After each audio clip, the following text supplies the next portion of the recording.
Hello and welcome to the Star Citizen News, summarising the updates and highlights of the last week in Star Citizen, as well as what's happening now, from the ship Showdown, popular ship updates, details of one of the most important features coming next year, StarCart racetracks being built out, salvage previews for Alpha 3.18, the test build of 3.17.2 potentially fixing elevators, and much, much more. From Cloud Imperium's Star Citizen newsletter, get ready for the ultimate aerospace smackdown as we kick off the Ship Showdown 2952, Monday, August 15th.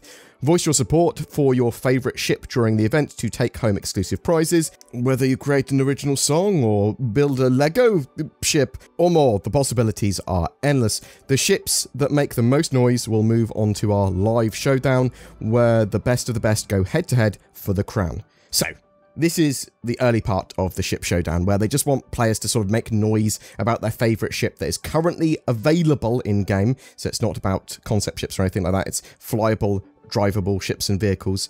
You can just post pictures or videos or make any other sort of content you want and then chuck it up on Twitter and the community hub on the RSO website, and then they'll get all of that data together, and the top 16 ships and vehicles will face off in little 1v1 single elimination matches, just basically popularity contests with players voting what is their favourite between these two ships and vehicles that are fighting off against each other until there are only 4 left. Those 4 will get skins or some other cool bits made for them later in the year for the Intergalactic Aerospace Expo, I believe.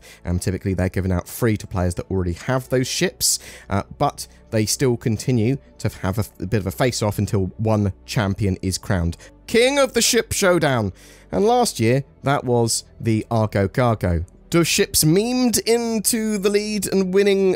Do they have the advantage? Probably. We'll have to wait and see. It is supposed to be a good laugh. Inside Star Citizen last week had a myriad of ship updates. The Drake Corsair is really making progress through Greybox and final art phases. We saw the exterior of the ship, wings, nacelles, remote turret, landing gear, big thrusters, sensor rods, and internally we saw quite a large crew quarters, cargo section and ramp. The ship will be able to house Ursa rovers and similar sized vehicles. Really looking forward to the progress that they're making on the Drake Corsair. It's possible we could get it by the end of the year if we've been very good for Christmas. The Argo SRV has progressed through its Greybox phase, and a lot of its pipeline processes and the sort of speed that it's made are thanks to the raft. The cockpit has grown a bit too, it's looking good, and I believe that Cloud Imperium are working on ship-scale tractor beams to release at around the same time as when they released this SRV. That's not a confirmation, that is just an expectation. The Banu Merchantman was also shown off in more glory, with a better field of vision than previously, as bad camera settings had made the ship look a bit duckbill-like when they last showed it. It looks like Cloud Imperium are going to be showing more off for the Banu Merchantman at CitizenCon and the Intergalactic Aerospace Expo, one or the other, and we'll have to wait and see, or maybe both, who knows. There was a little preview of early salvage and hull stripping. The Drake Vulture and Aegis Reclaimer will both be able to salvage in Alpha 3.18. The Reclaimer from its turrets, it's got a little bit sort of hull stripping turrets. There are a load of metrics to see when in salvage mode as well. It's similar to mining, but you can expect an evolution to salvage in a similar way to mining as well, with Cloud Imperium adding more salvage components, consumables, subcomponents, and gameplay loop beyond the initial release from patch to patch. We know that you're going to be able to salvage with hand tools as well, and even use that material and those hand tools to repair ships, all in Alpha 3.18. Cloud Imperium also showed off some very impressive UI work with the card system, an evolution to building blocks that allows Cloud Imperium to easily put 3D UIs around the game for better visuals, signposting, warnings, and mission waypointing potentially. What was most exciting for me that Cloud Imperium showed in the last week was work on power relays and potentially the resource transfer system, and that may be in game for next year. That's what Cloud Imperium said. They're saying next year, putting in sort of power relays into players' hands. Now, this is core of physical components, engineering, damage control, and multi-crew gameplay. They are placing power relays at the moment in the Hammerhead, and basically this moves power and resources between components and parts of the ship. And these relays can get damaged or break, or you can maybe have to reroute them or repair them. They cost power to have on, so you can choose to have some off, and then you can turn some on later if you need to. It's not just the relays, it's the whole circuitry and connectivity of these systems in the ship For me, this and physical components are as important as server meshing and the dynamic universe sim for the game. In Star Citizen Live, they built a Star Kart track. So we're going to see the first of these sort of Star Kart tracks at Horizon at the Vision Center Expo Hall. And we're going to go to drive around Grey Cat buggies in little silly races. But for this live episode, they made a much smaller track quickly to show off as an example. So all these sort of assets that they use are pre-baked and modular. They can sort of fully edit them and tweak them as intended for whatever purpose they want, and they will obviously make new and custom assets for future courses. They can very quickly build out tracks and edit them. Maybe one day the buggies will be able to do a loop-to-loop as well. They did previously have loop-to-loops in the racetrack that they were originally making, but the buggy is too slow to actually go around them, so they had to remove them. Something that was suggested in the Star Citizen Live show was the Grey Cat buggy. Jared said, don't beam it to be the vehicle of the year for this year's Ship Showdown. It's not even a ship, but this year's Ship Showdown will very much be ships and vehicles, as long as they are popular enough. So as long as people take this as a bit of light-hearted fun, it's all good. We all know that the Mercury Star Runner is king of ships anyway, and that's certainly what I'll be voting for. Star Citizen Alpha 3.17.2 has a test build on the PTU at the moment, and that's trying to address problems with the current live cycle. Mainly, that's problems with elevators, the Siege of Horizon, and then a list of known issues that Cloud Imperium want to address to do with accessibility. Some good progress has been made, and I'm expecting the improvements and fixes to hit live servers later this week. The best potential fix that I've seen so far is that elevators have not just seen some updates, but now have a failsafe that will reset an elevator if it detects them being stuck for 60 seconds or more.